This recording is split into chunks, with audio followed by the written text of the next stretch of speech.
Continuamos informando, nos vamos al panorama internacional, lo que está ocurriendo en uno de los países de Latinoamérica más afectados, México.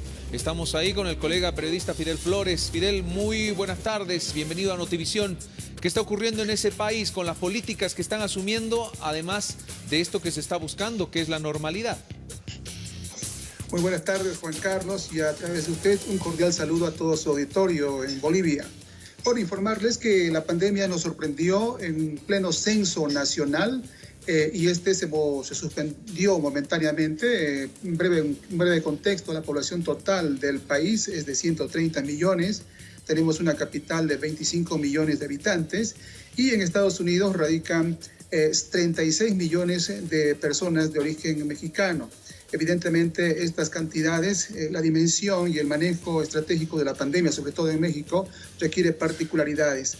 Informarles que México fue el primer país en todo el continente en generar una estrategia que se llamó Programa Centinela Mitigación, y esto lo hizo en enero, la primera semana de enero de este año. Evidentemente, teníamos la experiencia del H1N1 que se llevó a cabo en programas similares de salud en el año 2009, es decir, hace 11 años.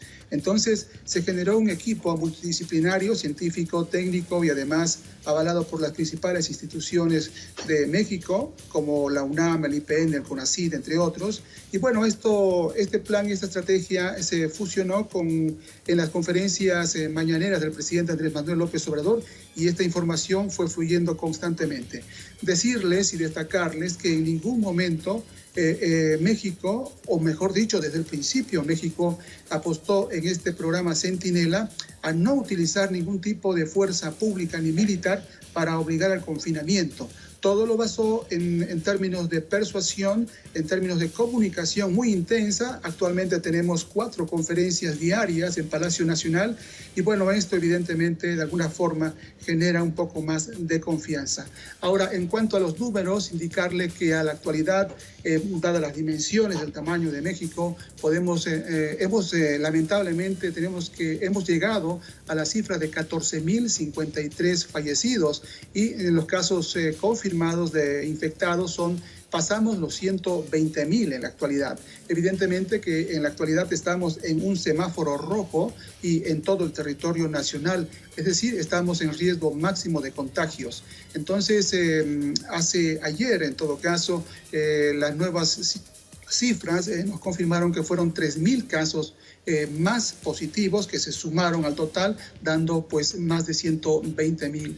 Entonces, las autoridades de salud también destacaron que las enfermedades que han impactado más, y que es otro tema que México tiene que manejar de salud, son la hipertensión, la diabetes fundamentalmente, la obesidad, tabaquismo e insuficiencia renal. El promedio de edad de las defunciones es de 61 años y el 66% son hombres. De los 32 estados que tiene el país, la parte más azotada por la pandemia del coronavirus es la Ciudad de México, el Estado de México y Baja California.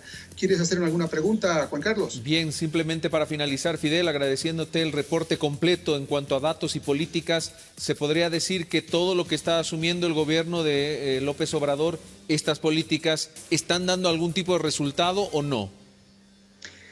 Creo que sí, está dando resultados, digamos, evidentemente que hay errores, pero los resultados son, creo, positivos. Esa es mi óptica, soy reportero y he estado también cubriendo algunas conferencias de salud.